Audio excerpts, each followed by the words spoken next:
बोल रहे थे राष्ट्रपति के अभिभाषण में बोलते हुए उन्होंने कहा कि जिस तरह से रवनीत सिंह बिट्टू के ऊपर छींटाकशी की है, राहुल गांधी ने ट्रेटर बोला है, गद्दार बोला है, तो ये एरोगेंस को दिखाता है किस तरह से कांग्रेस पार्टी का एरोगेंस है, राहुल गांधी का एरोगेंस है। क्योंकि उन्होंने कहा कि मुझे भी कहते हैं मोदी तेरी कब्र खुदेगी, वो मुझे काम करते हुए देखना नहीं चाहते। देखिए, जिस प्रकरण की बात माननीय प्रधानमंत्री जी करते हैं, तो सत्ता पक्ष में जो जिम्मेदार मंत्री के पद पर हैं,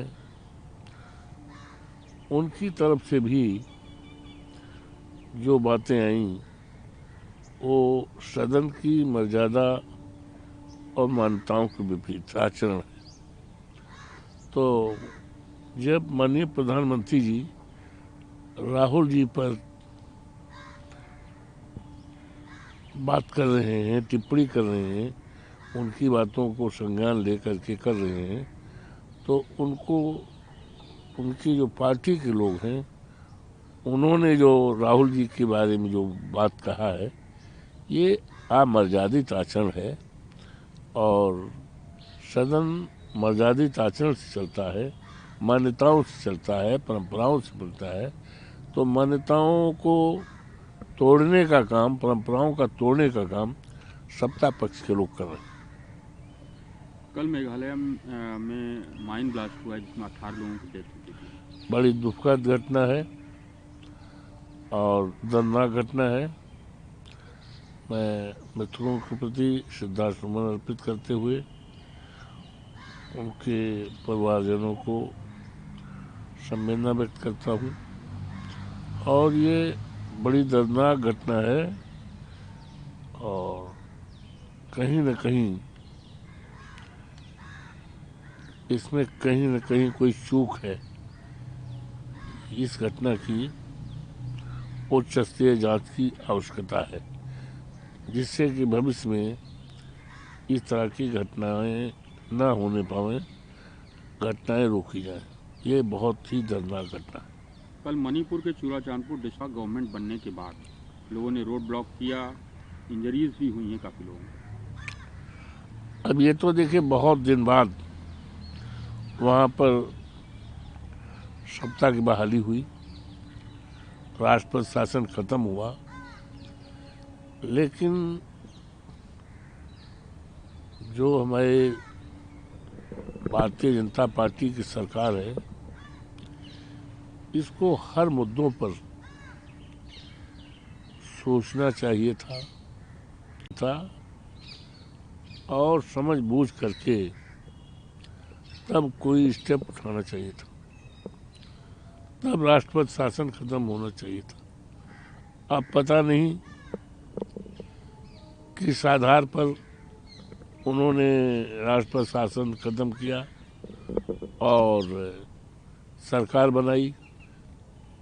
सरकार बनते ही किस तरह लोगों में उबाल आ गया है, किस तरह से लोगों में संघर्ष छिड़ गया है। तो इसका मतलब ये है कि सरकार ने, हमारे केंद्र की सरकार ने मामले को नज़दीकी से अध्ययन नहीं किया, परिस्थितियों को देखा नहीं, परखा नहीं, बिना देखे बिना परखे उन्होंने सत्ता बना दी है, जिसका परिणाम है कि लोगों में असंतोष है, लोकप्रिय सरकार नहीं है और उस सरकार से लोगों को उम्मीद नहीं है, इसलिए संघर्ष जारी है। ये लोकतंत्र के लिए अच्छी बात है। तेलंगाना म्यूनिसिपल इलेक्शन में कल उन्होंने कहा कि अब क्या ट्रंप गवर्नमेंट बताएगी कि इंडिया किससे ऑयल परचेज करेगा। ट्रंप गवर्नमेंट ने ये बोल दिया कि वेनेजुएला से ऑयल खरीदो, इन्होंने मोदी जी ने यस सर बोल दिया। चाइना उधर 80% वेपन भेजता है पाकिस्तान को, और जब चाइना यहाँ आता है तो हम रेड कारपेट बिछा देते हैं। तो ये कैसी नीति है। मनोज नारावने की बात की उन्होंने, कि अगर उन्होंने आर्मी चीफ थे, उन्होंने कहा कि भाई चाइना घुस रहा है अंदर तो क्या करें, तो उन्होंने कहा जो उचित लगे वो करिए। तो ये क्या है। ये हमारे प्रधानमंत्री की और ट्रंप की किस तरह की ये दोस्ती है, ये तो नूरा कुश्ती है।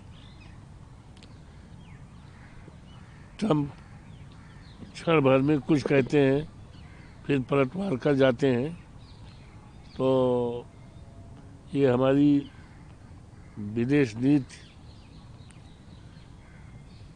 पर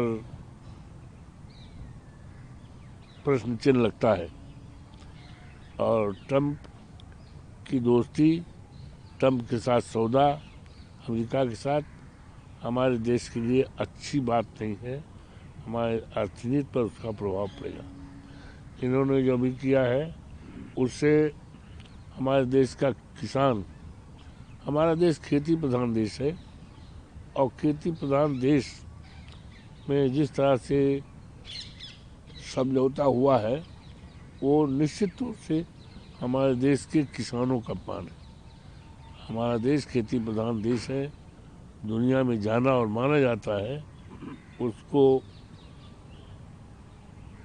कॉन्फिडेंस में लिए ये सौदा किया गया है जो देश हित में नहीं है। तेलंगाना सीएम रेवंत रेड्डी का कहना है कि बीजेपी को कहा है कि अगर आपको तेलंगाना में वोट मांगना है, पहले केसीआर और हरीश राव को, सीबीआई को अरेस्ट करना चाहिए। अब उनकी क्या सोच, क्या मामला है, उसमें कोई आवश्यकता नहीं टिप्पणी करने की। मैं ऐसा समझता हूँ कि उनका अंदरूनी मामला है।